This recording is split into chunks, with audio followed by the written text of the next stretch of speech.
Buenas noches tengan, distinguidos conferencistas, doctor Moisés Álvarez Marín, miembros de mi junta directiva, distinguidos académicos, invitados especiales, representantes de la Gobernación de Bolívar, doctora Marlin Torres, doctor José Carmona, delegados del señor gobernador, doctora Ana Celina Orozco, doctor Gabriel Vergara Lago.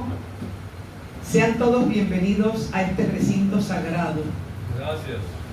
Sin lugar a dudas, cuando en la vida se tiene como principio para luchar el poder del alma y del espíritu, somos capaces de lograr metas que probablemente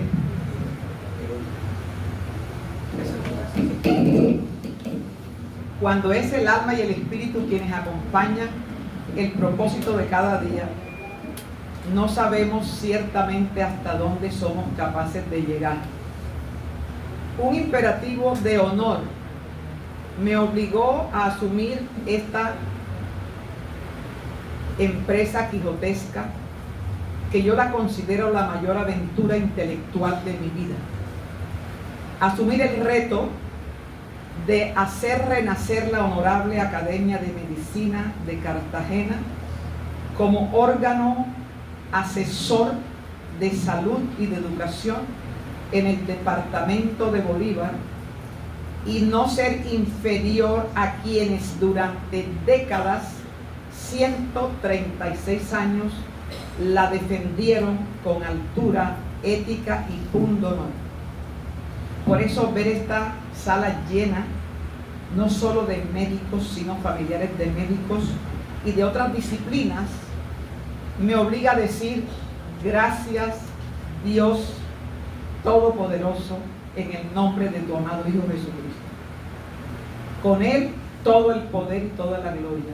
Y ojalá que esta academia, con la ayuda y la presencia de ustedes, pueda seguir eternamente como un símbolo y referente del alto valor que tiene la Universidad de Cartagena, no solo en el Caribe colombiano, sino en Colombia, y al cual me atrevo a aunar las otras universidades que posteriormente se han abierto en la ciudad de Cartagena.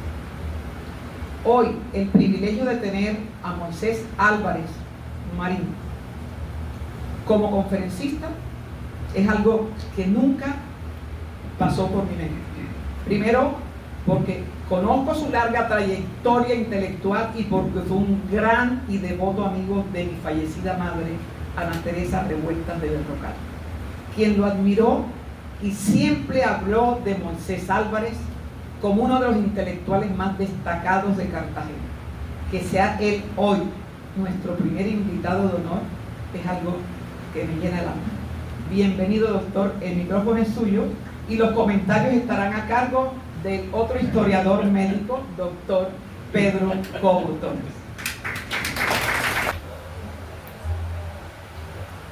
Muy complacido, muy honrado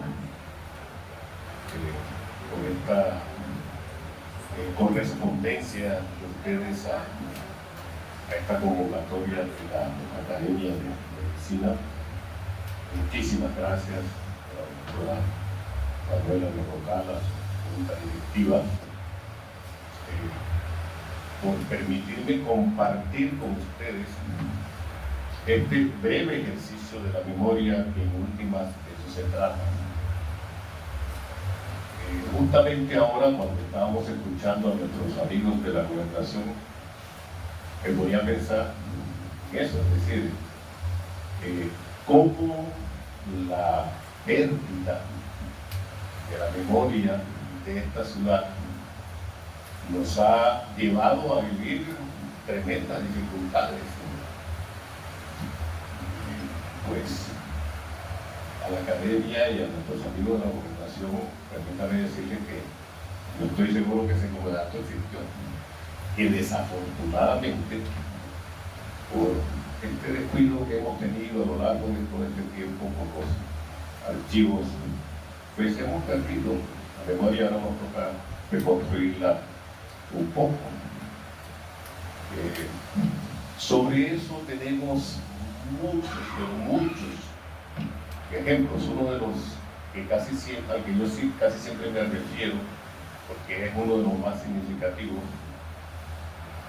por la pérdida de los documentos en Cartagena, es que por allá, en la segunda mitad del siglo XVIII, cuando ya se fue a definir la capital de ese primitivo virreinato de la Nueva Granada, este territorio que hoy ocupan las naciones de Venezuela, Colombia y Ecuador, que tenía su capital en Santa Fe de Bogotá, pero que en Cartagena tenía el puerto más importante. Siempre se discutió la posibilidad de que Cartagena fuera esa capital. Pero imagínense ustedes, los argumentos que pusieron los bogotanos en contra de Cartagena fueron varios, pero quiero resaltar dos. El primero era de orden defensivo, ¿no? Que uno entendía bastante, y es que la capital de ese vasto territorio no podía quedar expuesta a los peligros de estar a la orilla del mar con la presencia de tantos enemigos, especialmente por la disputa entre todas estas potencias europeas que generalmente se volcaban hacia el Caribe a disputarle a España estos dominios. Uno de esos sitios, de los más trascendentales, fue el de 1741, justamente cuando se estaba creando el virreinato, y ese primer virrey vino a la defensa de Cartagena. Entonces, la capital consideraba que desde Bogotá se pensaba que la capital no podía ser Cartagena por razones defensivas, pero hubo otra más. Decía, en Cartagena no se puede tener la capital porque allá los activos se pudren, se los come el comején, y no es posible. Así que imagínense ustedes si eso tendría realmente trascendencia. Son miles los episodios. Podría no dictarle esta charla, sino más bien otra charla sobre la serie de casos que han ocurrido sobre eso y que han trascendido a Cartagena. Así que estamos aquí para eso, es para recuperar un poco esa memoria y para no volverla a perder. De eso se trata. Afortunadamente ahora hay los medios electrónicos por los cuales uno puede traer un documento de la capital de Bogotá o del archivo de Indias en Sevilla, por esta magia de lo digital, es posible ahora mismo. De tal manera que esa es nuestra misión. Si la doctora Berrocal me lo permite su sobrina Diana y unos amigos, compañeros nuestros, aquí, compañeros de líderes de la historia, por fortuna, como decía la doctora, este es un recinto y es un espacio que no solamente es para los médicos, sino para los que no somos médicos también. Pues aquí hay un grupo de compañeros que hace muchos años fundamos un centro de historia, y a ese centro de historia recordamos perfectamente que acudía doña Ana Teresa Revueltas de Dental. Era como nuestra abuela, además nos enseñaba. Entonces permítame esta tarde ofrecer esta charla en su memoria. Ahorita que la presentación hablaba de mis orígenes, quisiera extender un poquito más. Decían de mis orígenes en Aracataca y se referían a mi padre, pero faltó decir que todo esto, el interés de la historia de esta ciudad, viene de allí porque, a pesar de haber nacido allá, tuve siempre la influencia del que fue un cartagenero que vivió muchos años allá, pero nunca dejó de ser cartagenero. Y se los prueba el hecho de que durante 50 años tuvo una escuela de primaria en Aracataca a la que llamó 11 y era la única escuela en el pueblo que le rendí homenaje al 11 de noviembre. Los demás no, porque no existe esa tradición, el 20 de julio y el 12 de octubre y el Día de la Madre, pero el 11 de noviembre no. Pues él hacía el desfile con la bandera de Cartagena, la bandera de Colombia, en la plaza pública, y evocar la independencia de Cartagena, ¿no? De tal manera que yo no nací aquí, pero allá donde estaba escuchando todo el tiempo las historias de Cartagena. Y así fue hasta sus últimos días, porque gracias a eso, ese era un tema de conversación permanente hasta cuando falleció. Entonces yo le llevaba libros, siempre que yo lo iba a visitar, me tenía alguna pregunta de la historia de Cartagena, pero era con una intención muy clara, era de rajarme, porque él consideraba que él sabía más historia que yo. Entonces siempre le tenía un asunto para discutir. Así pues que de ahí es donde viene todo este interés, de tal manera que si bien yo nací allá, pues claro, estoy conectado con esta ciudad desde siempre. Él nos traía a Cartagena, él fue quien nos enseñó la ciudad, nos llevaba de la mano al castillo de San Felipe, a la iglesia de San Pedro Claver, al Palacio de la Inquisición. Él era nuestro guía sobre Cartagena. Así que de ahí es donde viene todo esto. Esta charla, como bien lo decía la doctora, surge de una serie de circunstancias todas afortunadas y que no muestran sino la red de amigos que tenemos constituidos hace muchos años aquí. Pues sucede que la doctora en la presidencia de la academia estaba buscando la ordenanza del siglo pasado de la creación de la academia, y en esas circunstancias pues se encontró con el amigo nuestro, uno de los historiadores que está aquí acompañando al doctor Germán Fonseca, que además es arquitecto, pero que también ha sido compañero de líder en el Centro de Historia. Y entonces ahí mismo se activaron todo. Entonces, por un lado Germán, pero por otro lado la doctora, y fuimos al archivo. Ahí encontramos el libro de ordenanza de ese año, donde estaba la ordenanza. Pero pásense ustedes, ese libro proviene del archivo de la Gobernación de Bolívar, porque este archivo nuestro ha sido formado con los documentos que hemos ido recogiendo, lo que quedó, porque aquí la pérdida de la memoria de la ciudad fue casi total. Es decir, la ciudad no tiene memoria documental de los siglos XVI, XVII y XVIII. Lo que nosotros hemos podido rescatar es del XIX para acá. Ahora, gracias a la máquina electrónica, pues hemos ido recuperando, tanto de Bogotá como de los archivos de España, importantes documentos, ¿no? Pero bueno, eso será motivo de otra charla. Muy complacido además de tener como contertulio al doctor Pedro Claver Torres, a quien yo siempre he visto como un historiador que funge de médico.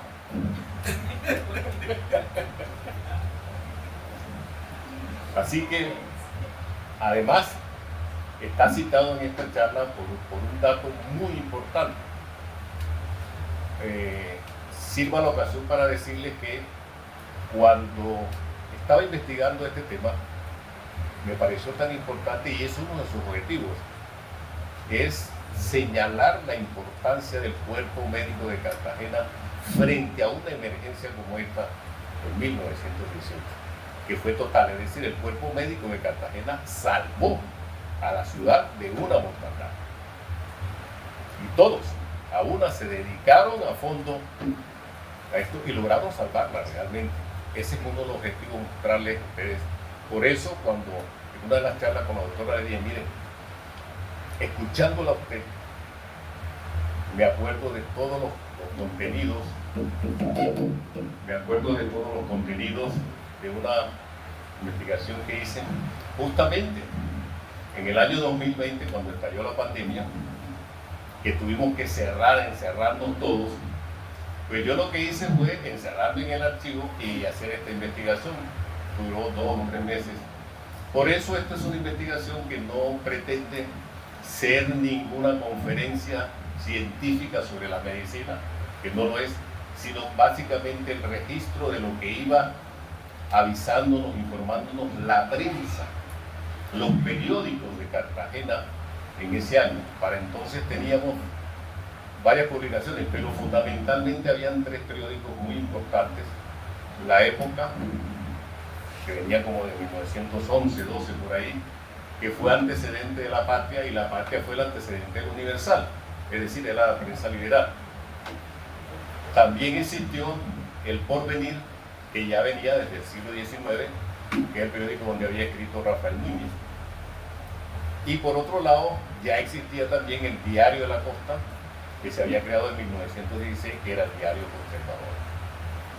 Están allí en el archivo, eran del antiguo archivo de la Gobernación, que lograron salvar de toda esta catástrofe casi milagrosamente.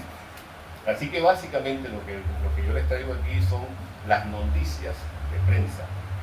Por eso no es una conferencia magistral sobre la enfermedad de la gripa. Hay algunas referencias a eso, pero es relatar un poco cómo apareció, cómo el cuerpo médico la enfrentó y finalmente cómo logramos superarla. Creo que son cosas importantes que hay que conservar en la memoria y sobre todo en este recinto de la Ilustre Academia de Medicina de Cartagena. Lo que ustedes ven a la izquierda, para que no haya algo, no se alcanza a ver. Quise ilustrarlo porque es una página abierta del libro de defunciones de noviembre del 1918, el año de la pandemia. Y ahí hay registrados día por día los casos, las causas de la muerte y los médicos que la atendieron.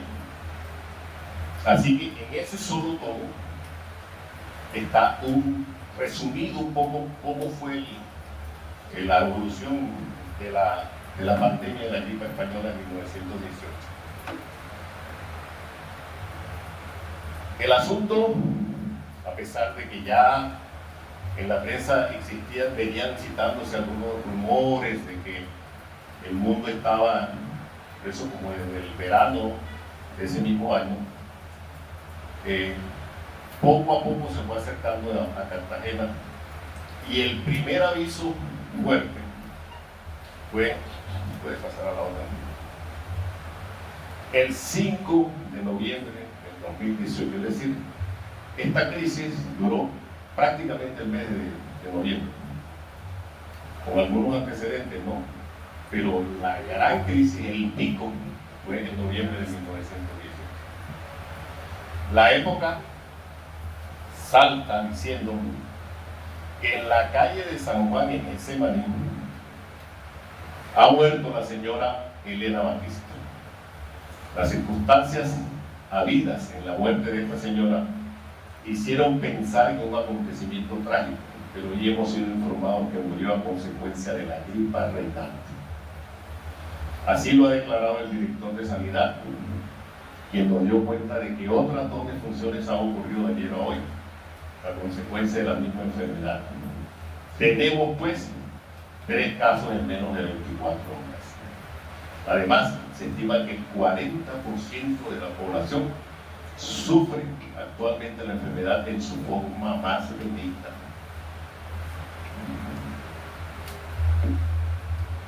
La siguiente.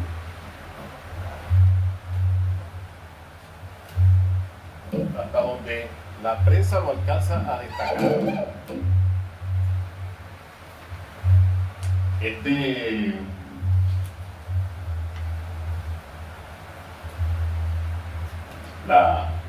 virus pues, se expande entre la primavera de 1918 y el verano de 1920, que fue cuando causó unos estragos realmente pavorosos. Algunos consideran que el primer caso fue detectado en Kansas, en Estados Unidos. Se considera que el virus tuvo una mutación que lo convirtió en uno de los más letales en la historia de la humanidad, pues le causó la muerte a cerca de 50 millones de personas en todo el mundo. Su propagación fue mucho más rápida por la modernización de los medios de transporte de la Primera Guerra Mundial. Eso facilitó mucho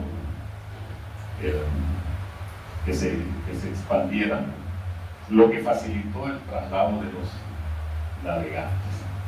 En agosto había aparecido en el puerto francés del Brest, por el que entraban la mayor parte de las tropas norteamericanas aliadas para la guerra.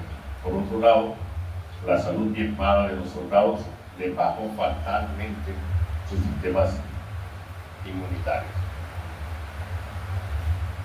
Se considera que en España fueron millones, en China cerca de 30 millones y en Estados Unidos casi 700.000. En Colombia, especialmente en Bogotá, en la meseta cundiboyacense, fueron cerca de 3.000 personas. En Cartagena, como luego vamos a ver, el impacto fue prácticamente mínimo.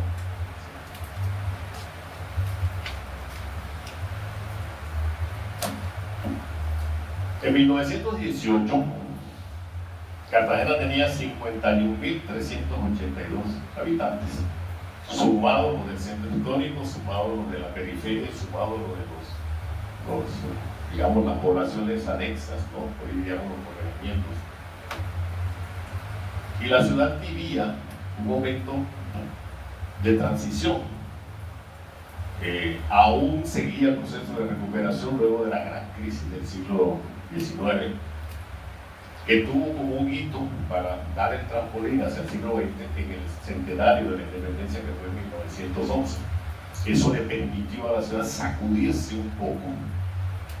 Y de allí vino, de toda esa dinámica del centenario, vino una de las acciones que marcaron más el futuro de esta ciudad, que fue lo que hoy podríamos decir el primer plan de desarrollo de ella. En esa dinámica de 1911, que había traído tantas obras importantes para la ciudad, como esa que ustedes ven allí, que es el monumento a la bandera, situado ahí en la plazoleta frente a San Pedro Clavel, ese monumento fue demolido después.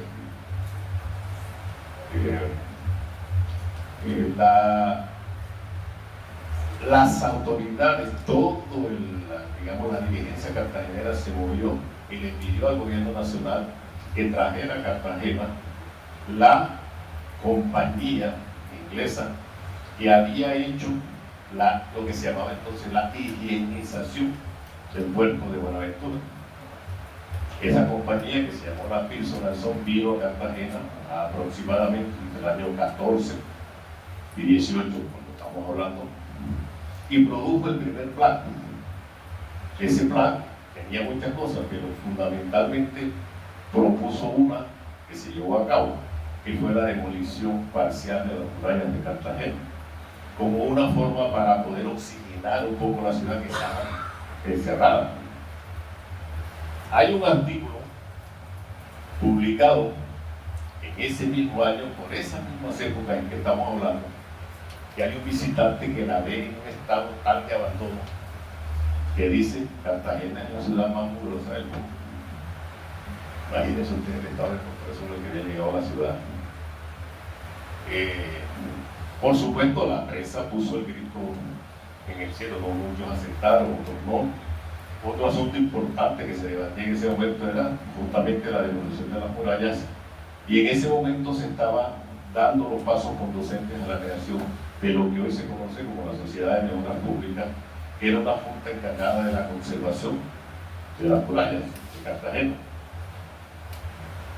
Esa junta se instaló el 24 de septiembre de 1918, es decir, unos días antes de que estallara la peste de la gripe española.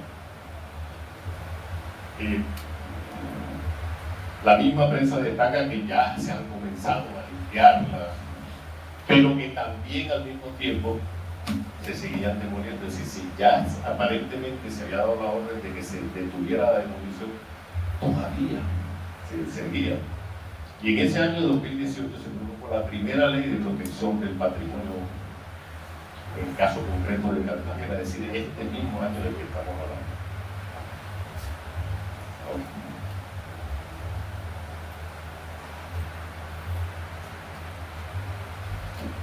En esa andábamos, cuando de pronto en el mes de octubre ya comienzan a sentirse cada vez más claros los rumores. Y uno de los más fuertes, por un lado venían noticias de Bogotá que eran terribles, pero por otro lado las de Panamá. ¿Sí? Y yo le puse un subtítulo aquí en el artículo que decía: si estornuda Panamá, tose Bogotá. En ambos la situación fue realmente crítica.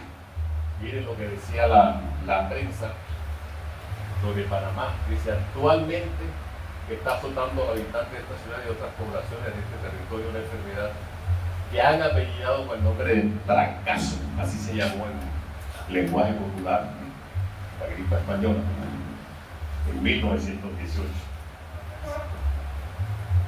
Pero al mismo tiempo también en Bogotá la cosa resultó realmente terrible. La siguiente.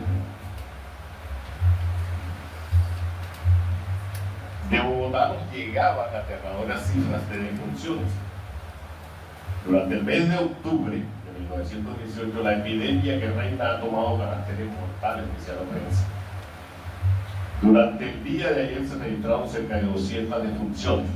Solamente fue posible dar sepultura a 119. Los demás esperan turno o irán a fosas comunes. Hoy domingo han trabajado los sepultureros hasta las 5 de la tarde, logrando enterrar unos 96 cadáveres. La dirección del Hospital de San Juan de Dios ha avisado a la administración del cementerio que el envío de los cadáveres lo hará sirviéndose de 4 carretas. Los servicios todos están paralizados y las escuelas se hallan clausuradas. La epidemia continúa haciendo estragos. Ahora invade las clases altas de la sociedad bogotana. Así es. Bueno, sí, la anterior. La anterior.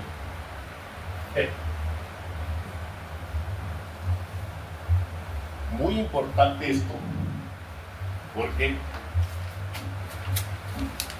en el caso de Cuba, sí que se la tomaron en serio. Y Cuba logró publicar una cartilla que seguramente influenció una cartilla posterior que se publicó en Cartagena. Esa hoja que ustedes ven allí, que es el tamaño de un periódico tamaño tabloide, circuló por los diarios cartageneros. Y en esa cartilla se dan una serie de recomendaciones sobre cómo cuidar la enfermedad. Por ejemplo, se habla de que el enfermo debe parecer aislado y la casa mantenerse limpia, por ejemplo. ¿Sí? Igualmente, y esto ya forma parte un poco de la picardía caribe, igualmente debe suprimirse la costumbre que tienen muchas mujeres de saludarse por medio de los besos. El beso suele ser peligroso, decía. Como decía Cocón, el beso es un intercambio de microbios. Así que una de las primeras medidas fue suspendir los besos. Pero curiosamente, y eso es una historia de novela, en el caso de Bogotá, hubo una pareja, y esto es de autonomía, que ambos, hospitalizados y en malas condiciones por la gripa, llegaron a enamorarse e inclusive llegaron a casarse, aún estando invadidos por el virus. Y curiosamente, después de ese matrimonio, se lograron restablecer, se salvaron, se cuidaron. La siguiente. Ahí viene, bueno, lo que les acabo de contar de Bogotá. Siga la otra. Así que llegamos al noviembre, probablemente uno de los más tristes, ¿no? Yo me ponía a pensar si ha habido algunos otros momentos también tristes de esta ciudad, y efectivamente los hemos tenido. Por ejemplo, cuando el sitio de Morillo de 1815, que fue de agosto a diciembre, fue un momento muy triste, es decir, es un pueblo, muy triste para Cartagena. Igual, a mediados del siglo XIX, cuando la peste del cólera debió ser otro momento también igualmente triste para la ciudad. Así que el 5 de noviembre, como les acabo de leer, se manda el aviso y comienza toda la operación. Por un lado, el propio Consejo Distrital emite un acuerdo en el que entrega presupuesto y lo necesario para poder, digamos, atender la emergencia. La siguiente. Y casi paralelamente con eso también hay un entreacto porque como clamor de toda la ciudadanía, la sociedad de artesanos aplaude la decisión de las autoridades. Estamos el 5 o 6 de noviembre de aplazar las fiestas. Hoy se llama fiesta de independencia, antes era la fiesta de noviembre. Así que hasta luego ahora.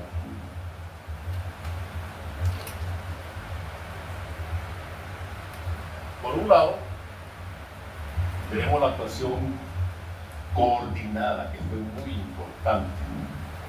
El gobernador Jerónimo Martínez Aicardi, su secretario de higiene en ese momento, que fue el doctor Manuel Pájaro Valle, que fue probablemente uno de los líderes más convocados, el que encabezó toda la defensa médica de la ciudad, produjo una resolución en la que también, además, a imagen de semejanza de la cartilla de Panamá, produce algunas normas, algunas recomendaciones sobre cómo manejar especialmente a los enfermos. Por ejemplo, le dice: los cadáveres de individuos muertos de gripa se inhumarán 4 horas a lo más, después de verificada la defunción debidamente comprobada con el certificado médico. En la sexta dice: inmediatamente se ha lavado un cadáver de enfermo muerto de gripe, será el local que ocupó convenientemente desinfectado por los medios ordinarios. La siguiente.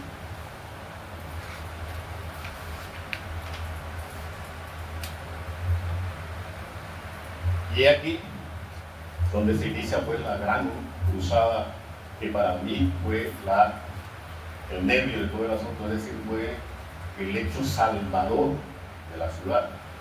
El alcalde convoca a todo el cuerpo médico, a todos, absolutamente todos, e inclusive allí en esa convocatoria se señalan una serie de directrices, por así decirlo, y la ciudad se divide en 4 zonas para atender la emergencia. Pero estos señores además hacían brigadas para ir a los barrios. Se pide a las droguerías que bajen el costo de los medicamentos y que hay que atender a todos. La siguiente. En medio de esa circunstancia es cuando se pide esta cartilla higiénica a imagen y semejanza de la que se había hecho en Cuba. Por ejemplo,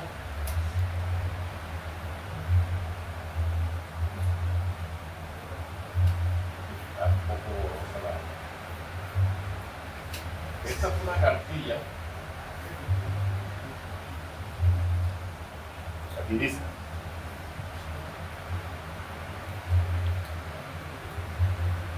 barra diariamente su casa,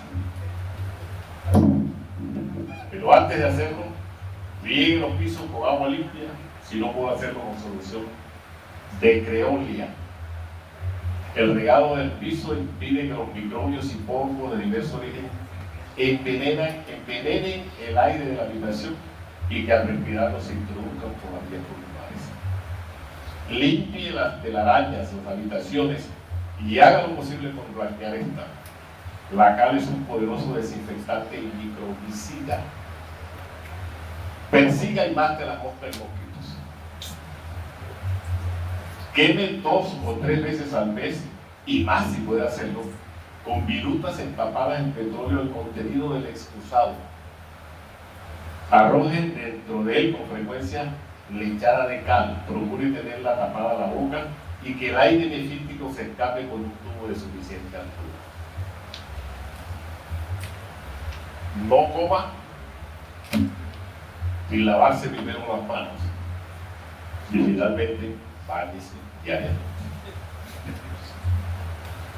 Así que ahí lo tienen.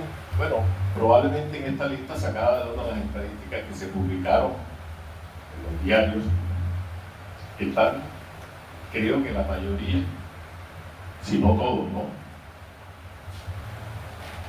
Más allá de los consejos y de las medidas sanitarias que deben cumplir todos los habitantes, la gran barrera de contención de la gripa la levantaron, defendieron y lograron vencer los profesionales del cuerpo médico de Cartagena, de Bolívar, haciendo honores a una tradición de alto reconocimiento nacional e internacional que mantuvo en alto el nombre de la Facultad de Medicina de la Universidad de Cartagena, donde se formaron la gran mayoría.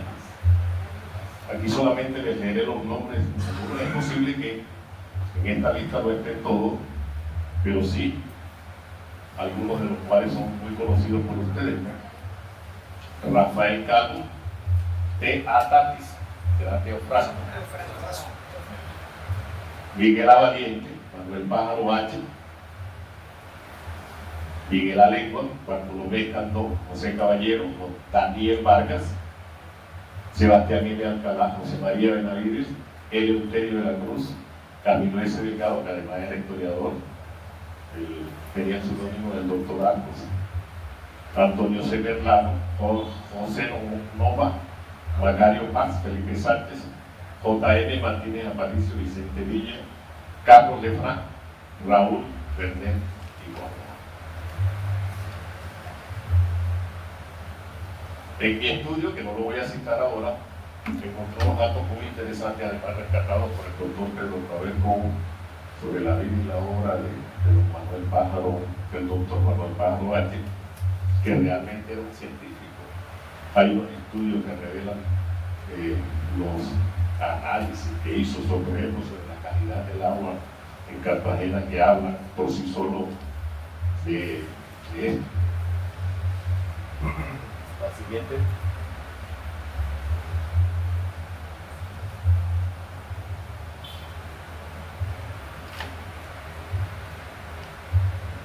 A finales de noviembre, es increíble, es decir, cualquiera que vio el arranque de la enfermedad el 5 o 6 de noviembre no se podría imaginar que ya en la última semana de noviembre aquello estaba curado.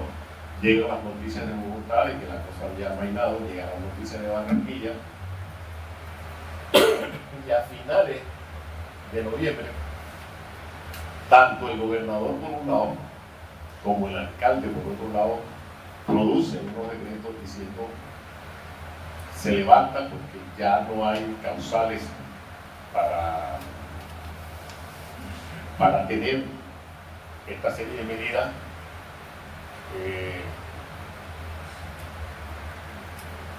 Y no solamente eso, sino que se autoriza la realización de los espectáculos públicos, las reuniones privadas, retretas y otras diversiones familiares. El mismo alcalde, que era don Alejandro Amador y Cortés, hace lo propio en consonancia con lo que había hecho el gobernador, y se comienza a esfumar la gripa española. La siguiente. El informe final que preparó el doctor Manuel Pájaro H. es contundente. Sobre esto, y ahí tenemos el gran resumen de lo pasado en Cartagena en ese momento.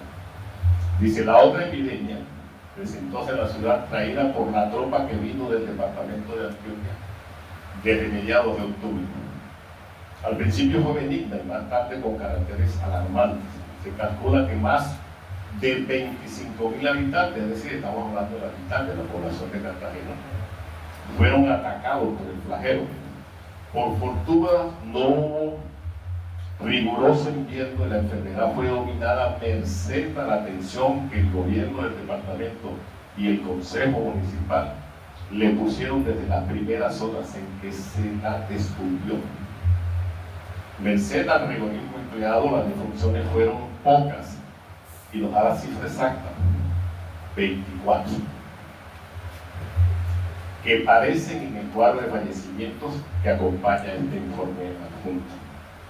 En esta lucha contra la grave enfermedad prestaron oportunamente sus humanitarios servicios la Cruz Roja de Cartagena y la Junta de Beneficencia, formadas por damas distinguidas de la sociedad cartagenera, así como el Cuerpo de Sanidad por apreciables caballeros que estuvieron todos a la altura de la difícil situación que se atravesaba, y puede asegurarse que sin la intención de las dos juntas mencionadas, tal vez no hubiera podido dominarse en tan poco tiempo la tantas veces mencionada epidemia de gripe.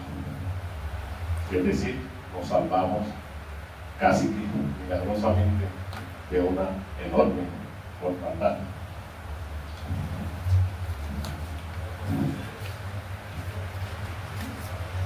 La siguiente.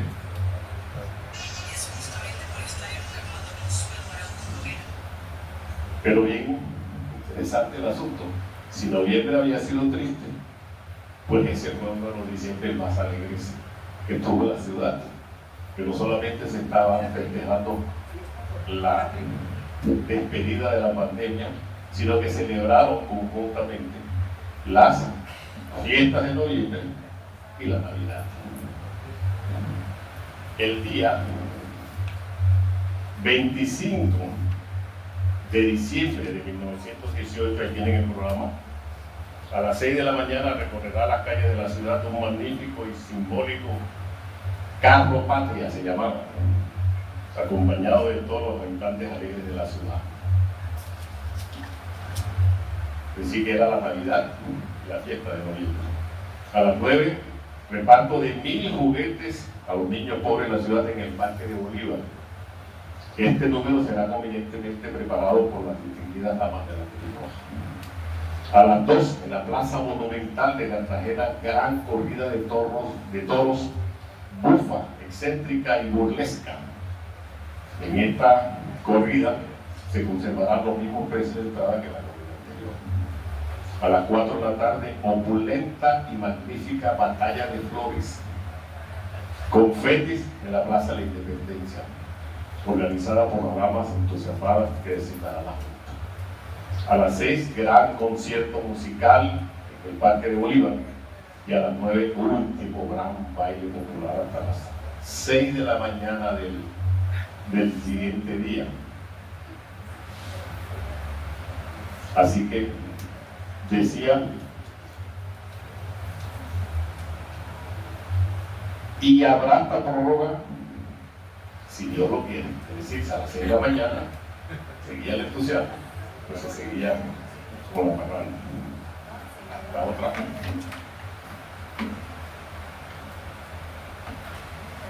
El epílogo.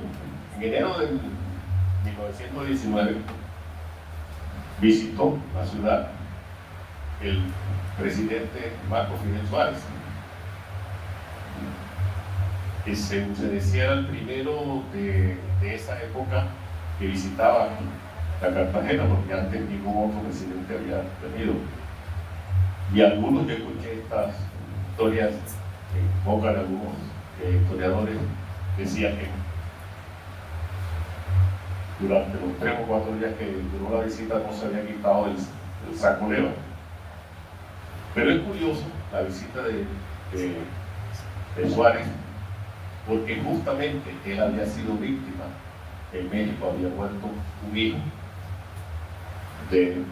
por la gripa española. Así que venir a Cartagena también fue una cosa muy simbólica, y seguramente los cartageneros también compartieron con él un poco esa pena. Pena que, sumado a otra serie de circunstancias, lo llevó, como ustedes saben, a renunciar a la presidencia de la República un poco después, el si menos de un año después, Suárez dejó la presidencia de Colombia, pero queda para el registro nuestro el hecho de que fue víctima también de la gripe española de 1918. La última. Y es que desde aquel noviembre del 1918 hasta marzo del 2020, cuando estalló la última pandemia, pasaron 102 años. Y aunque ahora mismo este último virus ha venido decreciendo, todavía circula por ahí en el mundo, y ustedes que son los científicos de la salud lo saben. Así que con este pequeño ejercicio de la memoria hemos querido rendir un homenaje a los profesionales de la medicina de Cartagena de 1918. Muchas gracias.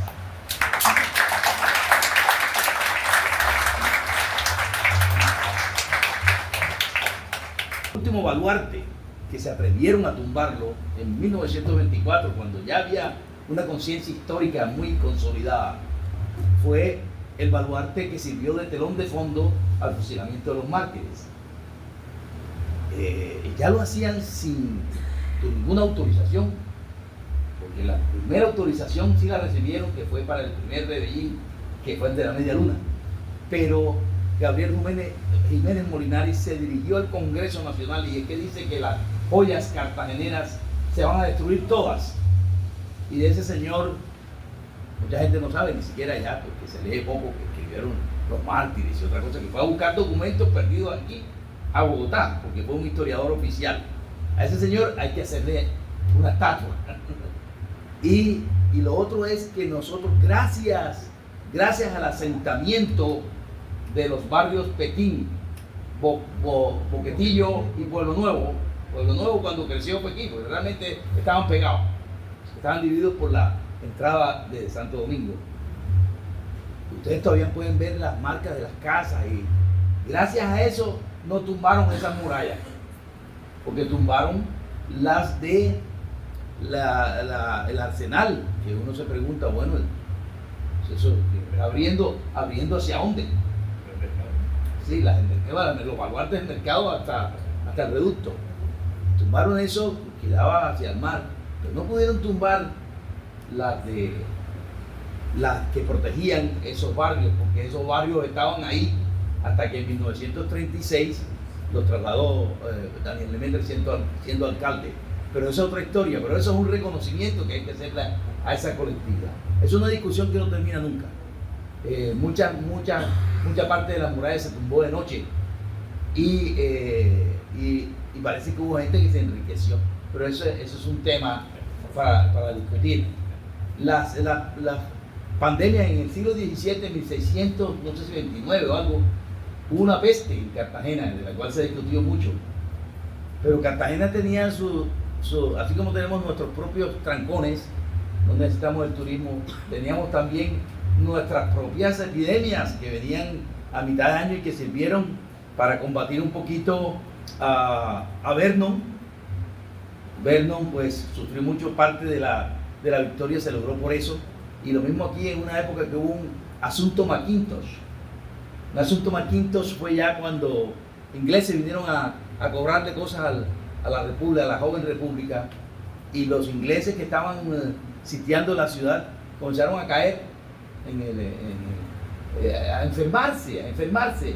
Y esa es una historia bien interesante, porque eso es 1800 avanzado, porque los cartageneros recibieron en sus casas a los ingleses, a los oficiales en las mejores familias y a los soldados y todos en los hospitales, y eso fue una muestra de hermandad colombo-inglesa.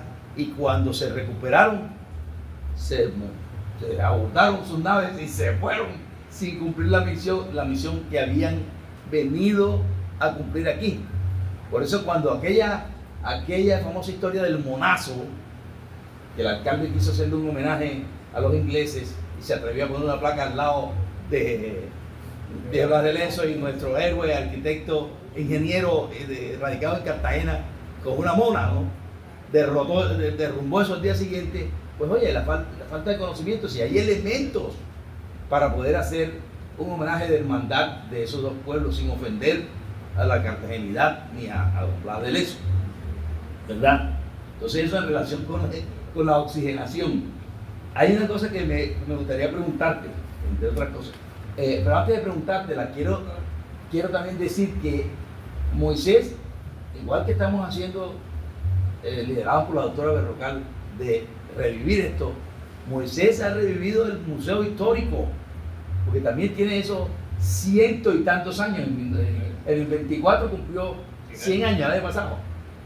Entonces es tan antiguo como la academia, y eso estaba abandonado. Porque el archivo, si no estoy mal, es del año 84, por ahí. Mi amistad con Moisés se pierde en la nebulosa del tiempo, porque ya los dos hemos perdido muchas cosas, entre esas espero. ¿Oíste? Pero los conocimos muy muchachos.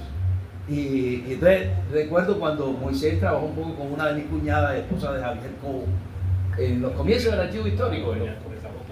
Como en los comienzos. Pero hay una cosa que yo no sé, que te quiero preguntar en esta, porque habla ya la tuya. ¿Cuál era la plaza monumental? ¿Cuál era la plaza monumental? No, la plaza monumental. No, la plaza de Toro en ese momento era Plaza de Toro oficial, la Cerrezuela. La primera Cerrezuela, ¿no? Que se llamaba Circo. Ahora no. Eso fue después de 1930. Porque hubo hubo dos Cerrezuelas. La primera se llamaba el Circo, ¿cómo? La primera estaba al frente y se llamó la Plaza Torerín, donde está el éxito. Después se hizo una, porque esa primera se desmontó con la guerra de los 1000 días y era hecha con madera finísima traída de Canadá, y con esa madera pues hicieron muchas casas de manga y algunas de pronto del espinal. Pero ahora no recuerdo cómo se llama. Circo de Variedades. El Circo de Variedades se llamó la primera plaza de 1900, después 1905, algo así, hasta 1930, que entonces se hizo. Y en esa primera Circo de Variedades hay unos espectáculos tremendos, y algunos toreros estuvieron en las dos, pero esos toreros míticos españoles estuvieron ahí en ese Circo de Variedades. Entonces, pero la plaza monumental, sí, ¿cuál debía ser? ¿Cuál plaza cartagenera? Porque estaba Para mí era alguna de las plazas del centro histórico. Hubo toros en la aduana. Ajá, hubo toros en la aduana. Hubo en la Independencia. La artillería. En la artillería. ¿Cuál sería? ¿Cuál sería la monumental? Una de esas tres, ¿no? Una de esas Pero tres. llama la atención que se llamara Plaza Monumental. Sí. Me llamó la atención. Era el título, que mucho cuidado a eso, con la Plaza Monumental. Sí, Puede ser cualquiera de esas. dado a los monumentos. Y lo que mencionaste del monumento a la bandera, bueno, estuvo dentro del marco de el arquitecto español que vino aquí y propuso, Juan Manuel Zapatero, propuso poner a Cartagena, cortarla en el siglo XVIII, en 1700 y algo, pero iban a tumbar en esa época, eso fue en 1969. Yo recuerdo cuando desmontaron ya en buena hora devolvieron su fachada a la catedral. Yo era un muchacho de 14 años, pero aquí querían tumbar la Torre Reloj. Sí, así es. Porque no obedecía. Hombre, la Torre Reloj fue hasta inclusive llamada el pastiche cuando la hicieron, porque eso parecía una torrecilla de un templo evangélico, neogótico del área del Caribe y tal. No se trata de si es bella, si no es bella, si discutir si eso fue una cosa, muy poca cosa encima de aquella monumental entrada, sino que es una cosa que nosotros los cartageneros hemos asumido como nuestra. Entonces, ese señor quería tumbar eso. Se tumbó el monumento a la bandera, que los mayores aquí todavía recuerdan más. Eso fue un sitio que era muy visitado. Se volvió un sitio que, bueno, es que ahí había que rescatar el baluarte, pero se ha podido rodar, ¿no? Se ha podido rodar un poco. El monumento a la bandera había tenido muy buena acogida. Eso y eso nunca volvió. Eso no. Pero entonces, no sé quién quiere preguntar algo sobre esta conferencia.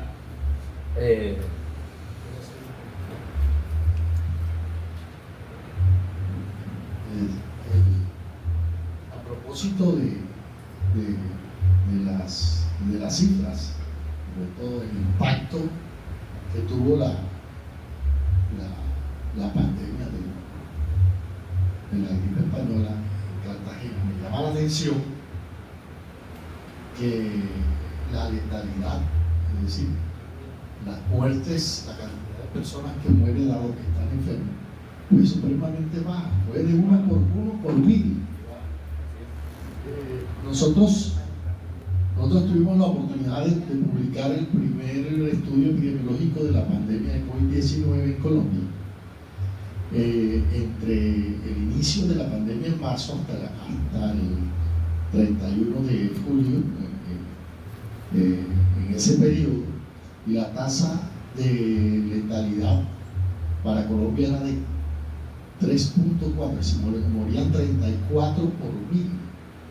En Cartagena, en ese mismo periodo, solo morían 19 por 1000, es decir, teníamos casi que una tasa de mortalidad, de letalidad por debajo de la media, no solamente por debajo de la media nacional, sino que casi en la mitad, a pesar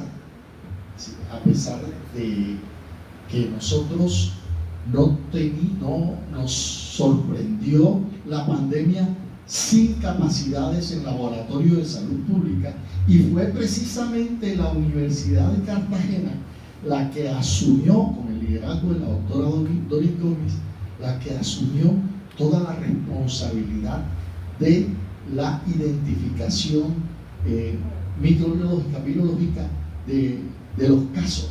Y eso fue trascendente, porque para esa época, con datos del mismo ministerio, de 33 laboratorios de salud pública, solamente 13 en Colombia estaban en capacidad para atender. Y a eso se debió, en una primera fase, sobre todo en el 2020, una alta tasa de letalidad.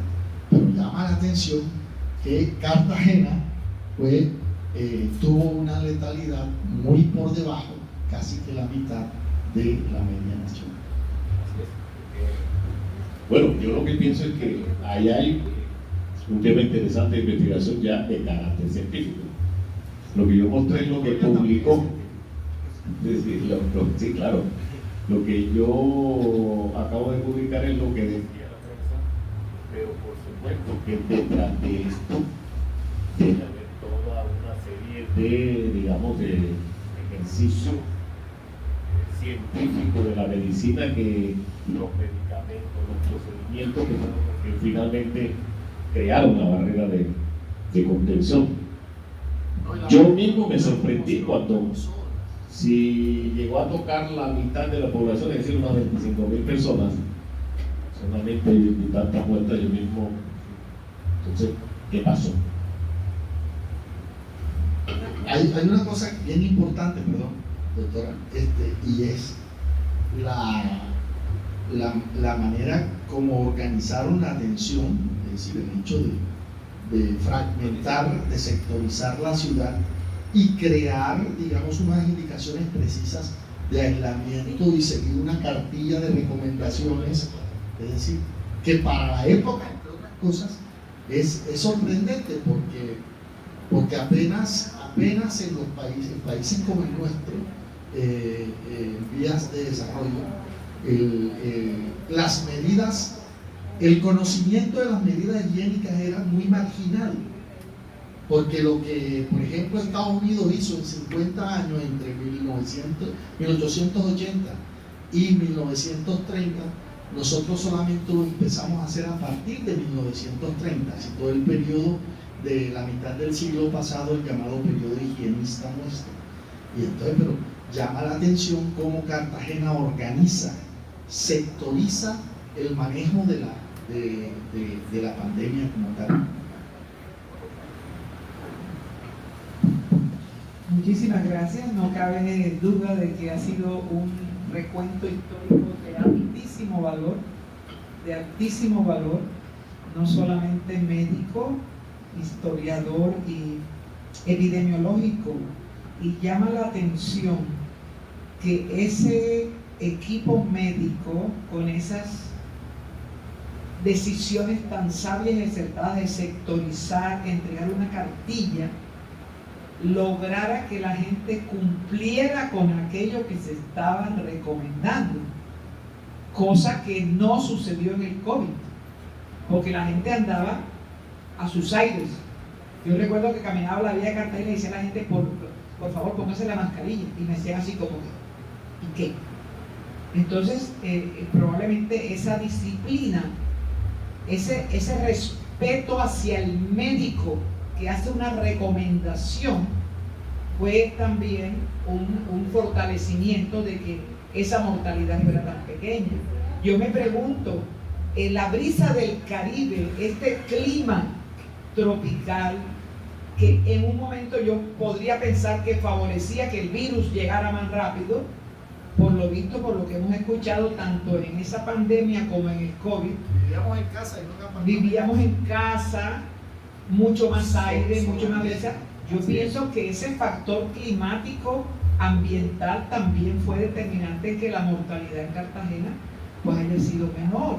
Si hay alguien más en el auditorio que quiera hacerle preguntas, es el doctor Cobo quien está orientando esta discusión o este debate o preguntas, comentarios. Doctor Cobo, ¿alguien más quiere preguntar?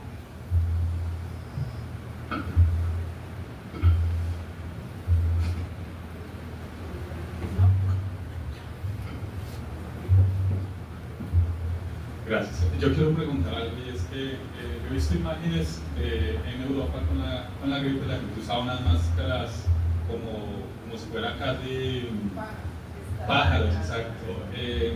No sé si hay evidencias de que esa medida se tomó en Cartagena o qué medidas respecto a la mascarilla, si estaba en la cartilla contemplado ese uso, porque en la última fotografía veo que la gente usaba la seguridad de alguna forma artesanalmente ahí.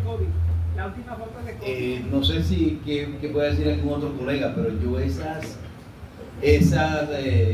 mascarillas, esas máscaras de pájaro, las he visto inclusive en pandemias muy previas, ¿no? De muchos años.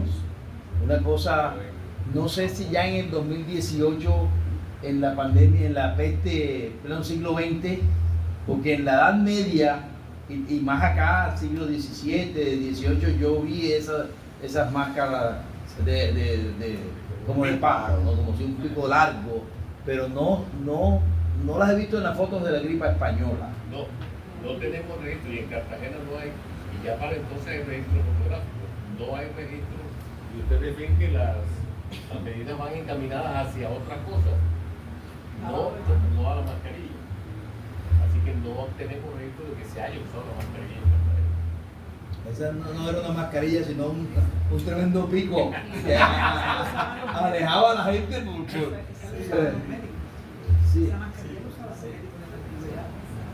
Se le llamaba matasanos, porque pensaba que el médico llevaba la peste. Ok, yo creo que muchas gracias, doctor Moisés Álvarez Marín, el otro grande de Aracataca.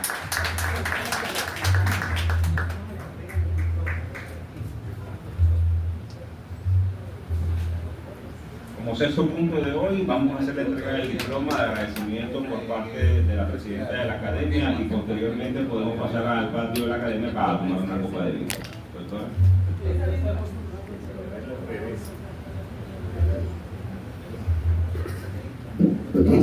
Es imposible dejar pasar esta oportunidad sin que la Honorable Academia de Medicina, en unión con toda su junta directiva y miembros académicos, hayamos decidido entregarle el diploma al doctor Moisés Álvarez Marín, que dice: la Academia de Medicina de Cartagena otorga el presente diploma al historiador doctor Moisés Álvarez Marín por su participación en calidad de conferencista con el tema La penúltima pandemia de la gripe española en 1919 y en reconocimiento a su digna trayectoria profesional, académica y humanística.